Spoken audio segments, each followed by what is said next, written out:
What is up, people? Ladies and gentlemen, welcome back to the channel. Today we have a quick unboxing, and man, I am pretty dark in this video. Let me fix that right now. Okay, I guess that fixed things a little. I just added an extra light here. But today, guys, we have a unboxing and short review. I'm not really into like this whole like review thing where I just have to like list off a gazillion specs. You guys want to come here, you want to actually see and like hear what this product is all about and if it's actually a good product. And shout out to Barstool Pizza Reviews, because I've been watching a ton of those and taking aspects of those and want to incorporate into my reviews, where it's more of like I give something a score rather than just sitting here and being like, oh, specs, and yeah, it's good, or here's one thing that's wrong with it.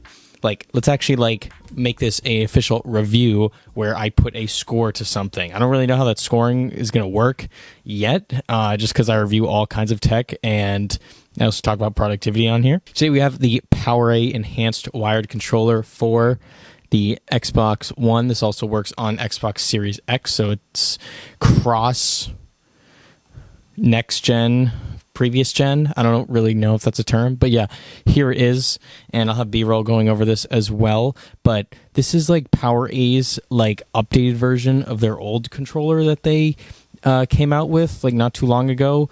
This one is like more for like the next gen consoles, because it also has like the share button in the middle here, and then it also has like this new microphone adjustment tool where you can adjust the volume of your headset right onto the controller. Still has a headphone jack.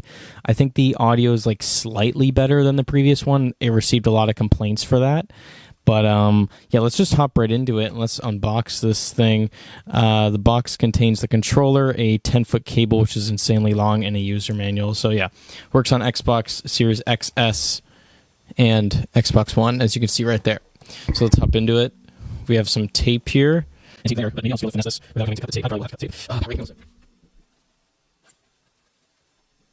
literally just grabbing the first knife. I was going to get like my Swiss Army knife, but I was like, oh, here's a industrial knife. It doesn't really matter. It's an Xbox controller. You really just want to see how it works and performs compared to like a standard Xbox controller. Here's the cable. The thing that sucks with PowerA, and I'll say this right now, is their proprietary cables for actually plugging it in, which sucks. And this is insanely long, which is good for me because my Xbox is like slightly off to the side for the most part. But it is USB, micro USB to USB-A, no USB-C on this one, unlike the next gen controllers. But yeah, I went with the green plus blue sort of controller here, just because I like the colors green.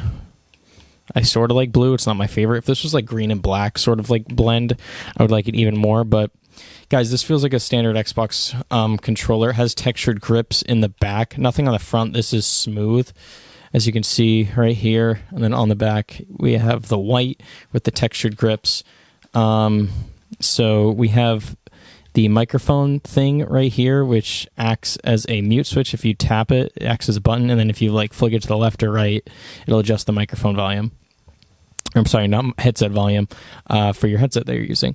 I don't know why the D-pad is gold. This is the last gen D-pad. Isn't the upgraded one like on the Series S or X? I think the paddles are bigger on this version compared to the last one. Rest perfectly where your middle finger lies right here. Headphone jack. The thumbsticks are the exact same ones as like Xbox One or Xbox Series X's controller. Triggers feel fine. Good travel distance. Sadly, it's not like a shorter travel distance, which helps for like first-person shooter games. Buttons all feel clicky. Power button feels nice. I read complaints about the shoulder buttons. These feel fine, so disregard those. My opinion matters more. Share button in the middle. I don't really know how that's going to work on Xbox One, but I guess it will. Yeah, I like the feel of this. Definitely like the feel of this, and the look is pretty cool as well. Cable, let's unpack this real quick. And then once I'm done with like this unboxing, I'll actually use this in game. I'll be probably testing it out on like Call of Duty Vanguard, and then we'll go from there. take this off here. This is the thing that sucks with PowerA is like their controller like plug-in right here. I don't know if the camera can pick this up, but yeah, maybe my camera can't pick it up too well, but it's like recessed, which means like it has to like go in this like recessed area and then plug in, which means like third-party cables just won't work with this. I don't know why they do that. Like I have another PowerA controller and I literally had to get another one just because no cable works with this, and I lost the other cable somehow. I don't usually lose cables, but I lost this one. So I literally had to buy a whole nother controller. This is only like $33 though. It depends on the color you want, but honestly, I like this color a lot. And then, yeah, I'm going to have control freaks to go along with this. So cable's sturdy. I guess it's more secure since it's recessed. But yeah, let's unpack these Control Freak CQC Rush as well. These are reduced slip, increased comfort, and improve accuracy in like shooter games.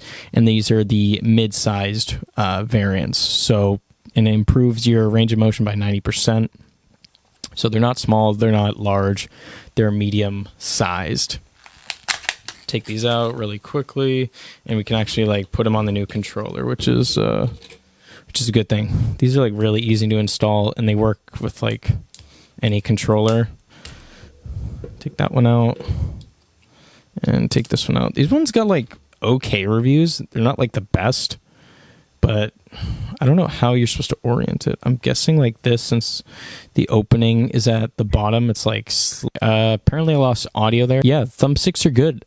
So let me charge up the mic, and I will give you my review once I don't know, test out this controller a little on my Xbox One. So I think I'm gonna like this a lot. Just like I like this setup so far, and the thumbsticks are pretty grippy. So we'll cut to that. Okay, so final verdict on the PowerA enhanced wired controller. Use this a bit. Use it in Call of Duty Vanguard. Overall, this is a 8.5 out of 10. I'm going to give it an actual score. 8.5 out of 10. Solid controller. Love the color scheme. Buttons feel exactly like a standard Xbox One controller.